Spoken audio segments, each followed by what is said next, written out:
Un libro dei sogni o un piano ambizioso? Nell'intenzione degli amministratori di Regione Liguria, il piano sanitario e sociale integrato è uno specchio delle realtà dal quale partire per rispondere in modo adeguato ai bisogni. È un piano che tiene in considerazione e che passa per tutto il percorso di vita dei cittadini, da quando nascono, a quando crescono, a quando sono nell'età adulta, per poi avvicinarsi alla terza, quarta età. Il documento è frutto di un percorso condiviso con tutte le realtà in campo nell'ambito sanitario, circa 660 gli operatori coinvolti in riunioni operative, 300 le schede restituite con indicazioni specifiche che sono state recepite nella fase di stesura finale. La particolare connotazione demografica della Liguria ha fatto concentrare l'attenzione su due esigenze specifiche.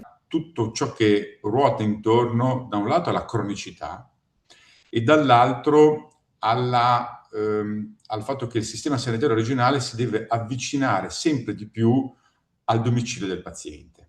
Un capitolo corposo riguarda l'assistenza domiciliare integrata e la telemedicina da sviluppare il più possibile sul territorio. A beneficio di tutte quelle persone che magari sono distanti e possono non essere in grado di venire loro in presenza, certamente non per tutte le problematiche, ma per molte problematiche possono anche risolvere i loro problemi a distanza. Nel setting assistenziale un ruolo chiave spetta agli ospedali e alle case di comunità. In un contesto nazionale ancora incerto, la Liguria ha già mosso i primi passi in questa direzione. Oggi noi in tutte le 32 case della comunità abbiamo ormai organizzato tutte le turnistiche che vedono presenti medici, medicina generale, H24, 7 giorni su 7 nelle grandi case della comunità, quelle definite hub, e 12 ore al giorno, da lunedì e venerdì, in alcuni casi anche il sabato, nelle case della comunità più piccole, quelle definite SPO.